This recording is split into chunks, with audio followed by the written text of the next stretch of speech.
Hello everyone, good morning সবাইকে। Simple blog with পিউস চ্যানেলের নতুন একটা ভিডিওতে তোমাদের অনেক অনেক ওয়েলকাম জানাই। আশা করছি তোমরা সবাই খুব ভালো আছো, আমিও বেশ ভালো আছি।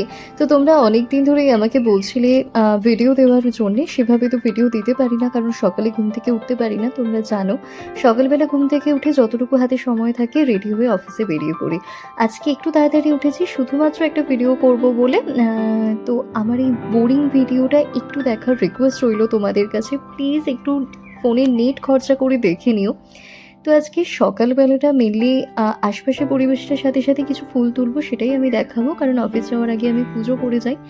প্রত্যেকদিন সম্ভব না হলেও প্রায় দিন পুজো করে যাবার চেষ্টা করি। আর আজকে সকালটা না, আমিই বলতে গেলে প্রথম বোধহয় পাড়াতে ঘুম থেকে উঠেছি। এখনো পর্যন্ত সেভাবে কেউ ঘুম থেকে ওঠেনি। পুরো পাড়া নিস্তব্ধ হয়ে আছে। দেখো চারদিকটা কেমন কুয়াশাচ্ছন্ন হয়ে রয়েছে। আর ওই দেখো দূরে একটা ল্যাম্পপোস্টে আলোটা এখনো জ্বলছে, তার মানে কতটা ভোর বুঝতে পারছো। সেভাবে কোনো মানুষও ওঠেনি। আর এই গাছটা জুড়ে না অনেক ফুল ফুটেছিল, জবা ফুল। তো এগুলো আমি তুলে নিচ্ছি আস্তে আস্তে। আর আমার না এই সকালবেলা তো ঘুম থেকে ওঠা হয় না। সকালবেলা যখন উঠছি, মানে আমার এই ভিডিওটা এডিট করতে করতে একটা কবিতার কথা মনে পড়ছে। ছোটবেলায় পড়েছিলাম খোকার সাথ কাজী নজরুল ইসলামের। আমি জানি তোমাদের ভালো লাগে না, কিন্তু আমি তাও তোমাদের কাছে বলবো। তো কবিতাটা আমি বলছি, একটু শোনো। আমি হব সকাল বেলার পাখি, সবার আগে কুসুম বাগে উঠবো আমি ডাকি। সূর্যি মামা জাগার আগে উঠবো আমি জেগে। হয়নি সকাল, ঘুমো এখন, মা বলবে রেগে। বলবো আমি আলসেমে, ঘুমিয়ে তুমি থাকো। হয়নি সকাল তাই বলে কি সকাল হবে না গো?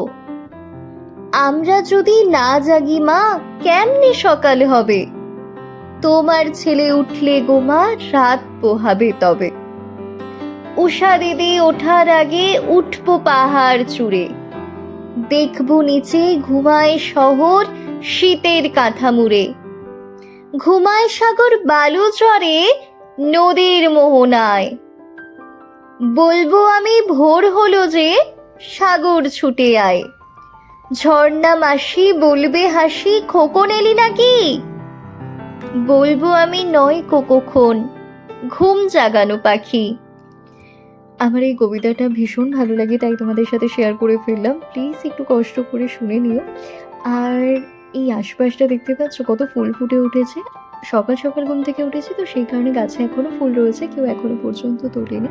তো আমার যতটুকু ঠিক প্রয়োজন ঠিক ততটুকু ফুল নিয়েই আমি আমার এই কলা পাতার ডালিটা ভরিয়ে নেব। আর দেখতে পাচ্ছ কলা পাতার ডালি আমার ভরে উঠেছে।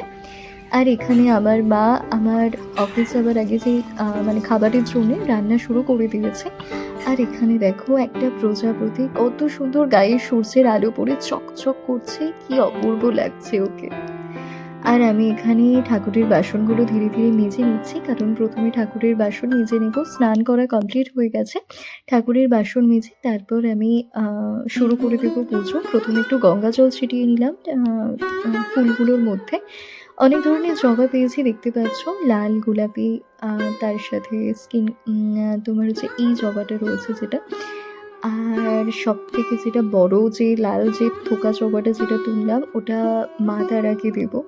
আর এখানে আমি সুন্দর করে ফুলগুলোকে সাজিয়ে নিচ্ছি। নীলকণ্ঠ ফুলটা শুধুমাত্র বাবা নীলকণ্ঠর জন্য। আর বাকি ফুলগুলো যেই যার মতো সবাইকে দিয়ে দেবো আমি আস্তে আস্তে। তারপরে আমি সমস্ত কিছু গুছিয়ে নিয়ে পুজোটা করে নিয়ে তারপর মানে ঘরে ঠাকুরকে পুজো দেবার পর তারপর তুলসী বেদিতে যাব। আর এখানে ঠাকুরের প্রসাদ বলতে আমাদের বাড়িতে জল আর তার সাথে দুটো নকুলদানা। এটাই হচ্ছে আমাদের প্রত্যেক দিনের নিত্য পুজোর প্রসাদ বলতে পারো। আর এই যখন নকুলদানা দিয়ে পুজো করি না, মাঝে মাঝে মনে পড়ে যায় ছোটবেলার কথাটা, কতই না ভালোবাসা ছিল এই নকুলদানাটার প্রতি। যাই হোক, তো ভিডিও এডিট করতে করতে মনে পড়ে গেল আমি এখানে নকুলদানার জল দিয়ে দিলাম ঠাকুরকে। ফুল তো দেওয়া হয়েই গেছে। আস্তে আস্তে ধূপ আর মোমবাতিটা জ্বেলে তারপর আমি ঠাকুর প্রণাম করে তারপর তুলসী মঞ্চে গিয়ে তুলসী মঞ্চে গিয়ে পুজোটা করব। তো যথারীতি ঘরে মানে যখন আমি অফিসে যাই, অফিসে যাবার আগে সেরকম আমার কোনো কাজ থাকে না। সেই কারণে আমি তোমাদের সাথে সেরকম কিছু শেয়ার করতে পারি না। এটাই থাকে মোটমাট, তাই আমি এটা তোমাদের সাথে শেয়ার করলাম। তুলসী বেদিটা আগেই ধুয়ে নিয়েছিলাম। এখন শুধুমাত্র নকুলদানার জল দিয়ে দিচ্ছি আর তার সাথে ধূপ আর ফুল। ব্যাস তারপরে আ কি বলবো, তুলসী মঞ্চের পুজোটাও আমার শেষ হয়ে যাবে। আর ওদিকে আমার স্নান যখন হয়ে গেছে তখন আমার মায়ের রান্নাও হয়ে গেছে। তো আমার মা আমার থেকে অনেক বেশি ফাস্ট। তো চলো আমি পুজো তো করে নিলাম। এবার আমি খেয়ে অফিসে বেরোই। তো ভিডিওটা ভালো লাগলে please subscribe my channel, like করে কমেন্ট করে শেয়ার করে দিও।